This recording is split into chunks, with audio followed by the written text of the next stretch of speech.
हम इस समय महाराजगंज में मौजूद हैं, आनंद नगर में, और यहाँ क्या जनता सोचती है लोगों के बीच चलेंगे और चुनाव की बात करेंगे, क्योंकि अब तिथि भी घोषित हो गई है, चुनाव की तारीख घोषित हो गई है और लोगों के मन में क्या है। सबसे पहले आपसे शुरुआत करते हैं। विपक्षी 60 गन से फिर घबराए, क्या कहेंगे इस पे? और जो 400 पार का मोदी का नारा है उसे झूठा बता रहे हैं। निश्चित रूप से वो झूठा है। 400 पार, जब तक ईवीएम का खेल चलेगा 400 नहीं वो 500 भी पार करा सकते हैं। जब झूठ बोल के ही वोट लेना है, जनता को ठगना है, नौकरी देना नहीं है, रेल बेच दिए, भेल बेच दिए, LIC बेच दिए, सरकारी नौकरी किसी को मिलना नहीं है। जो सिलेंडर 400 की मिलती है आज 1100 का है। महंगाई चरम पे है।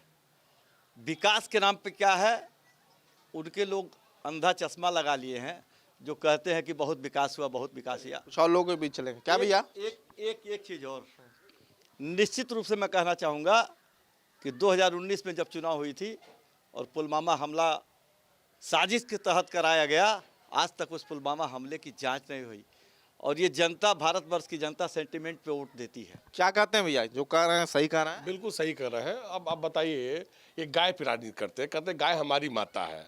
और अभी जो चंदा का आंकड़ा आया है, एक स्लाटर हाउस के मालिक से 250 करोड़ रुपये चंदा बीजेपी ने ले लिया। अब दूसरी बात, हमने पुलवामा का जिक्र किया, शाहरुख खान का लड़का ड्रग्स कितना पीता है, सुशांत राय राजपूत कितना ड्रग्स पिया था, मरा था, उसकी जांच CBI कर दी। लेकिन पुलवामा हमले में इतना बड़ा हमला हो गया, इतने हमारे इसी विधानसभा के नौजवान साथी अमर शहीद पंकज त्रिपाठी हुए थे। ये राजनीति के लाशों को सौदागर है। ये लाश राजनीति के लिए, अपने कुर्सी पाने के लिए। और रही बात ईवीएम की, आप बताओ, जिस ED, जिस CBI, येदियुरप्पा, उससे बड़ा घोटालेबाज कोई है कर्नाटक का मुख्यमंत्री? बीजेपी में शामिल हुआ, पाक साफ होगा, गंगा जी से नहा लिया। रेड्डी बंधु नोटबंदी में सबसे बड़ी शादी इस देश में किए थे, उन्होंने बीजेपी ज्वाइन किए, सारी चीज माफ हो गई। और भारतीय जनता पार्टी अपने विपक्ष को रौदना चाहती है, उनको हक हुकूक को खत्म करना चाहती है, सिर्फ ED और CBI के बल पे। चलिए कुछ और लोग हैं, उनके बीच भी चलेंगे क्या भैया? ये कह रहे हैं जो विपक्ष गठबंधन में पीछे, गठबंधन वाले एक दूसरे का टांग खींचे, क्या कहेंगे? ऐसा है, जैसे समाजवादी पार्टी की बात कर रहे हैं, रोजगार की बात, तो मैं भी एक अध्यापक हूँ और 2011 में TET का फॉर्म भी भरा था और करीब 63 जिलों में मैंने फॉर्म भरा और आज तक वो 500 रुपये वापस नहीं हुए, ना भर्ती हुई ना पैसा वापस हुआ। उसके बाद दूसरी बात ये है कि युवाओं को तो सभी पार्टियों ने छला है, किसी ने छोड़ा नहीं है। और रोजगार की बात है तो रोजगार केवल नौकरी से नहीं आती है, स्वरोजगार से भी नौकरी आती है। तमाम तरह की स्कीम चल रही है, MSME की स्कीम चल रही है स्वरोजगार के लिए, तमाम महिलाओं के लिए स्कीम चल रही है जिसमें हम एंटरप्रेन्योरशिप अपना डेवलप करके तमाम लोगों को रोजगार दे सकते हैं। नौकरी पा लेना ही रोजगार थोड़ी है। अपना उद्यम स्थापित करें, क्या प्राइवेट सेक्टर में जा सकते हैं, केवल गवर्नमेंट जॉब थोड़ी है। क्या कह रही है? जो कह रहे हैं कि सरकार जो है सिर्फ साजिश करती है, ED और अधिकारियों को डरा के जो है धमका के काम करती है। गलत बात है। कांग्रेस पार्टी की सरकार थी, वो भी सत्ता का दुरुपयोग करने का काम करते थे।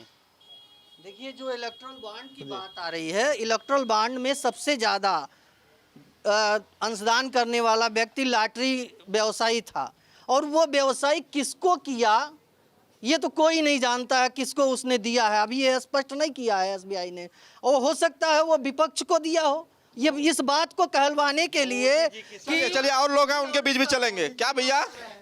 क्या लगता है, मोदी जी की नीति समझ ना पाए, EVM पर फिर दाग लगाए? ये तो वही कहावत है, नाच नहीं आवे आंगन में टेढ़ है। जब जीत जाते हैं तो कहते हैं कि EVM सही है, हार जाते हैं तो EVM कहते हैं खराब है। और आज हमारा देश आम चुनाव के राह पर खड़ा है। आज विपक्ष, आप विपक्ष सुनिए, आज विपक्ष जिताती है, 2 स्टेट जिता देगी, 3 स्टेट जिता देगी। आएंगे आपके पास, आएंगे आप, इनकी बात हो जाए। कहती है कि हमारा पाप धुल गया, तो उस समय क्यों नहीं उंगली उठाते हैं उस EVM पर? उस समय भी उंगली उठनी चाहिए उस EVM पर, उसका तिरस्कार करना चाहिए। तिरस्कार है क्या भैया क्या कह रहे हैं? EVM पे उंगली उठा रहे हैं, क्या कहेंगे? हम तो EVM पे उंगली नहीं उठा रहे हैं लेकिन हम महाराजगंज की बात करते हैं। अगर सबसे बड़ा कोई झूठ बोलने वाला महाराजगंज ज़िले में है सांसद तो है पंकज चौधरी, जो यहाँ के मंत्री हैं, जो यहाँ पर मंदिर के ठीक सामने महाराजगंज रोड पे कहे थे कि इस बार मैं सांसद बनता हूँ तो सबसे पहले काम मेरा मिल है, जो जनता की दिलों की धड़कन मिल है यहाँ की, और कोई विकास उसी से होता है। आज तक ना मिल चला ना मिल हुआ। और यहाँ पर है विधायक जी भी हैं जो बजरंग बहादुर सिंह, वो तो कोशिश करते हैं बहुत मिल चलाने के, कहते हैं मैं चाहता हूँ मिल चल जाए।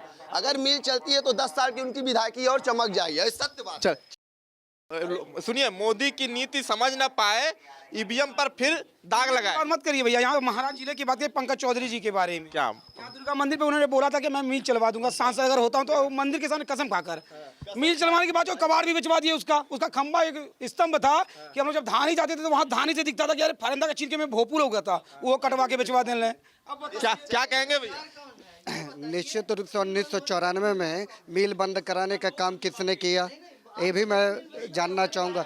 जब कांग्रेस की सरकार थी इसी मिल को बंद कराने का काम कांग्रेस की सरकार ने की। क्यों आपकी सरकार फिर रिपीट तो की, क्यों चलवा नहीं दिया आपने? 2004 से 2009, 2009 से 2014 तक किसकी सरकार थी भैया? क्यों मिल नहीं चलवा दिए भैया? आप दूसरे पे दोषारोपण करना बड़ा आसान है, लेकिन आपने मिल क्यों नहीं चलवाया, ये आप नहीं बताएंगे। आप चलेंगे भैया, चुनाव में गठबंधन पीछे और गठबंधन वाले एक दूसरे का टांग खींचे। क्या देखिए, ये चीज़ जो मोदी जी बोलते हैं परिवारवाद, ये पूंजीवाद है। इतने बड़े झूठा प्रधानमंत्री गूगल बोल रहा है, देश का झूठा प्रधानमंत्री माननीय नरेंद्र मोदी, हम नहीं बोल रहे हैं, गूगल बोलता है। कुछ और लोग हैं उनके बीच भी चलेंगे। क्या भैया, क्या कह रहे हैं? प्रधानमंत्री को ही झूठा बता रहे हैं। भैया प्रधानमंत्री को झूठा नहीं हम कह सकते हैं, और अगर हम कोई वोट करेंगे तो भगवान श्री राम के नाम पे करेंगे, बाकी सारा दुनिया झूठा ही है। वैसे भी ये जुमलेबाजी वाली सरकार। क्या कह रहे हैं भैया, क्या कहेंगे? अगर मिल की बात हो रही है तो हमें इस बात पर भी ध्यान देना चाहिए कि ये गणेश शुगर मिल जो जयपुरिया सेठ का था, इसको बंद कराने में किसका योगदान है, इस पे भी ध्यान जाना। बंद कब हुआ था? केंद्र सरकार में, सरकार की जनता दल की सरकार थी, और बंद कराने वाले जाट फर्नांडीज हैं जिन्होंने इसका राष्ट्रीयकरण किया, और राष्ट्रीयकरण द्वेष की भावना से किया, क्योंकि उनको जयपुरिया सेठ से बदला लेना था। और जब राष्ट्रीयकरण कर दिया तो यहाँ काम खत्म हो गया, जब सभी लोग नौकरशाही वाली स्थिति आ गई, तो सरकार का ये है कि मतलब वो बाइंड अप आ गया। बाइंड अप हुआ तो भाई कोई भी संस्था बाइंड अप होती है तो उसके स्क्रैप बेचे जाते हैं, जो उसके ऋण होते हैं उसकी भुगतान की जाती है। तो ये कोई बात नहीं हो कि उसको रोक लेगा कोई बाइंड अप होने से या उसका लिक्विडेशन होने से, कोई नहीं रोक सकता। चलिए, कुछ और लोग हैं उनके बीच भी चलेंगे। क्या लगता है भैया, क्या बोलेंगे? क्या आप नहीं बोलेंगे? बार बार जो है ईवीएम पे सवाल उठाना और प्रधानमंत्री को झूठा बताना, क्या कहेंगे? ईवीएम से सवाल उठाना ये तो विपक्ष की एक प्रोपगंडा है, और भारत सरकार माननीय देश के प्रधानमंत्री जो कर रहे हैं वो जनता के सामने। आज हमारा देश चुनाव के मुहाने पे खड़ा है और पूरा विपक्ष कहीं पता नहीं चल रहा है। जिस तरीके से आज हमारे महाराजगंज लोकसभा में अभी तक कोई विपक्ष का चेहरा नहीं नजर आया, केवल एक चेहरा है भाजपा का लोकसभा प्रत्याशी। यही चेहरे पे पता भैया, ये भी मामला आ रहा है कि कांग्रेस को, गठबंधन को प्रत्याशी नहीं मिल रहे हैं। क्या? अच्छा, आप ये बताइए, आप जिस जिले में खड़े हैं, आप उस जिले की पहली बात करिए। इस जिले के जो सांसद हैं वो वित्त राज्य मंत्री हैं, और अभी कैबिनेट खजाने की मालकिन कैबिनेट मंत्री आई थी निर्मला सीतारमण। अब आप सोचो ना, कल कारखाने की बात हुई, इतना बड़ा उद्योग, जितना बड़ा भारी विभाग है, और जहां हम खड़े हैं यहाँ का पैसा सिद्धार्थनगर सांसद पाल जी यहाँ से ले गए। अच्छा, ये बताइए, चलिए ठीक है, आपने बात नहीं किया, बात मैं फिर से पूछना चाहूँगा, सवाल वही सवाल कि महाराजगंज से विपक्ष का चेहरा कौन है? ये सीट कांग्रेस के खाते में गई है, और मुझे जहां तक जानकारी है आज शाम तक या कल तक रिजल्ट आ जाएगा, टिकट आ क्या अभी तक प्रत्याशी मिले नहीं, खोज रहे हैं? नहीं, गठबंधन में देखिए, गठबंधन एक आपसी समझौता होता है, उसके आधार पर आदमी डिसाइड करता है। अभी कई सीटें मोदी जो बीजेपी ने नहीं किया है, अभी कैसरगंज में नहीं किया, गोंडा में नहीं किया है। और दूसरी चीज क्या है कि ये आप महाराजगंज की बात करिए, यहाँ के जो सांसद मंत्री हैं, आप उनसे 5 काम बता दो। जिस गाँव को उन्होंने गोद लिया था आज वो गांव पूरा नहीं हुआ। जिस चीनी मिल की बात कर रहे हैं, आनंद नगर पहचान यहाँ से मिल थी, मेरे पिताजी एम्प्लॉय थे। आज बताओ, इतने बड़े विभाग का मंत्री होने के बावजूद कबाड़ बिक गया, क्या क्या कहेंगे भैया? पूरा बता रहे हैं अब चीनी मिल चालू होने की बात थी, अब वो भी बिक गया, अब कोई विकास नहीं, और विकास की बात है। अच्छा ये कहिए, अब तो विपक्ष के पास तो कोई मुद्दा है नहीं, और पूरा रुझान भी पूरे देश का आप लोगों को खुद मालूम हो गया है कि क्या पूरे देश का रुझान है। अब बाकी इनको 1000 से अधिक जो करोड़ की परियोजनाएं हैं उनको नहीं ये दिख रहा है कि जो मील का पत्थर था हमारे ज़िले के विकास के लिए। और इसके बाद इस विषय पे आइए न, शुगर मिल पे मजदूरों का भुगतान किसने कराया और मिल किसने बंद कराया, इस मुद्दा में नहीं। इनके भी सरकार के मुख्यमंत्री थे, ये भी शासनसत्ता में थे, मिल के मुद्दे पे क्या किए? जीरो किए। हमने, हमारी सरकार ने कम से कम किसानों मजदूरों के जो बकाया पैसे थे उनको भुगतान कराने का काम किया। और जहां गरीब असहाय निसहाय की बात है तो आप गरीब आदमी से पूछिए, आज मोदी के पक्ष में, हमारे मंत्री सांसद के पक्ष में, हमारे मुख्यमंत्री के पक्ष में आज गरीब असहाय निसहाय किसान मजदूर सब खड़ा है। और ऐसे नहीं दिख रहा है, अभी तो इनके पास न कोई चेहरा है न कोई चाल न। देखिए भाई आप नेताजी आप बोल लिए, आपका स्वागत था, हम बोल रहे हैं, हमको बोलने दीजिए, फिर जो आपको जवाब देना दीजिएगा। हमारे कहने का मतलब ये है कि आज भगवान राम जी का भव्य मंदिर बन रहा है, हमारे आनंद नगर से लेके घुगली तक रेलवे स्टेशन भी बन रहा है, सड़कों का पूरा जाल बिछ गया। यही गड्ढा युक्त सड़क रहता था, आप लोग प्रेस मीडिया के हम अधिक जानते थे। यही बहुत सारे व्यापारी नेता सब लोग हैं, 6 घंटा दिन 6 घंटा रात, 1 हफ्ता दिन 1 हफ्ता रात। वो 6 घंटे बिजली का संघर्ष नहीं होता था, 3 घंटा दिन मिल जाए 3 घंटा रात मिल जाए, उस पर संघर्ष होता था। क्या कहेंगे भैया? बिजली और सड़क की बात हो गई, चीजें बदलती, हालात नहीं, विकास हुआ है कि नहीं? विकास के एक बार विकास को अपनी जेब से कराता है, हर सरकारें विकास करती है। ऐसा पहले की सरकार ने बिजली कितना दिया? दुर्भाग्य क्या रहा, विपक्ष भी कभी केंद्र में नहीं रहा। जब विपक्ष राज्य में सरकार होती थी, केंद्र किसी और की सरकार होती थी, और जो केंद्र की नीति होती है ना, वो कोयला दे देते थे, आपको जो सब्सिडी मिलती वो नहीं देते थे। दूसरी बात, आप कोई भी आदमी होता है विकास करने आता है। मान लीजिए आपने कहा कि पंकज चौधरी बड़ा विकास किया, जो सांसद वो विकास वो करेगा, लेकिन आप जिस पद पे, आप इतने बड़े पद पे विराजमान हो, आपने क्या किया? 5 काम बता दीजिए। अरे भैया 5 काम बोल रहे हैं, 5 काम अच्छा बोलिए, क्या 5 काम बता दीजिए। आप नेताजी बहुत तेज चिल्ला रहे हैं, हमको केवल यही ये लोग बता दें कि विपक्ष में किससे हैं, किस पार्टी से, कौन है इनके पार्टी का नेता। अब मैं चैलेंज से सीना ठोक के कह रहा हूँ, मेरे देश का नेता है नरेंद्र मोदी। ये अपने नेता का नाम बता दें और अपनी पार्टी का नाम बता दें कि किस पार्टी से ये मिलान करते हैं। मैं ये सीना ठोक करके कहता हूँ। 5 उन्होंने 5 काम पूछा। देखिए काम का तो लंबी का, देखिए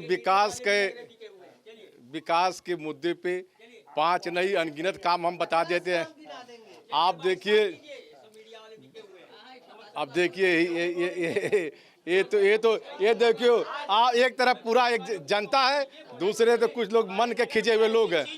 जी क्या कर? आजादी के बाद आज तक कोई सरकार हो रही है, आज तक वह स्कीम आज तक नहीं लागू हुआ है। माननीय प्रधानमंत्री और मुख्यमंत्री के आने के बाद देश में आजादी के बाद पहली बार शहरी इलाका में प्रधानमंत्री आवास दिया गया है, जो आज तक कभी आजादी के बाद पूरे देश में कहीं नहीं लागू हुआ था, न हो पाया था।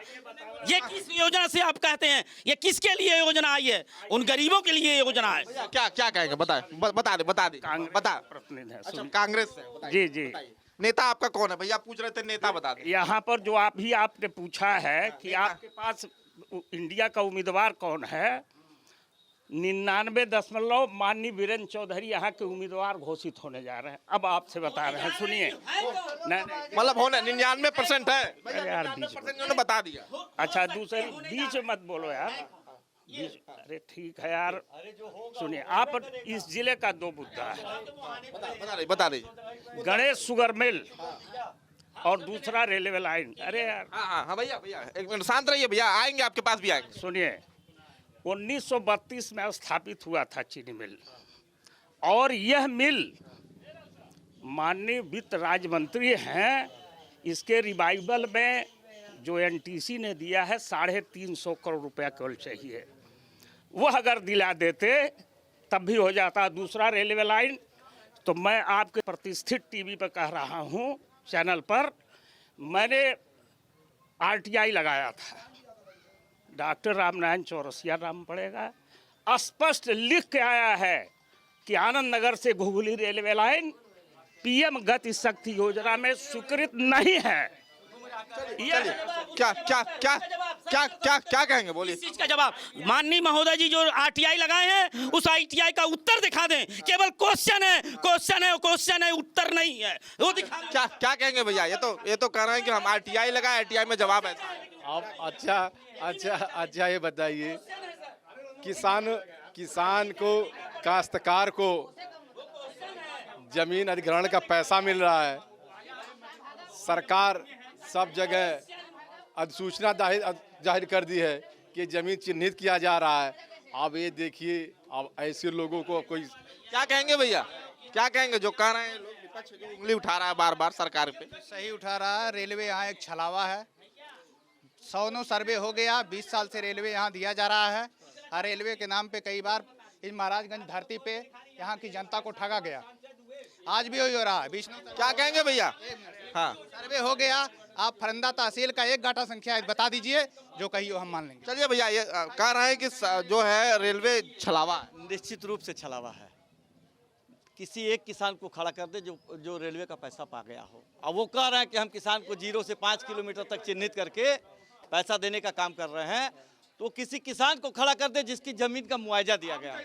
लोगों की क्या राय है, हमने आपको दिखाया कि लोगों की क्या राय है, और विपक्ष के लोग भी थे यहाँ, विपक्ष अपनी बात रखे, और बीजेपी की बात जिन्होंने रखी, और विकास के मुद्दों पर क्या किन मुद्दों पे चुनाव होगा, इन सब मुद्दों पे बातचीत हुई, और किन मुद्दों पे इस बार वो वोट करेंगे और अपने जो प्रतिनिधि होंगे कैसे प्रतिनिधि चुनेंगे, इस पर चर्चा हुई।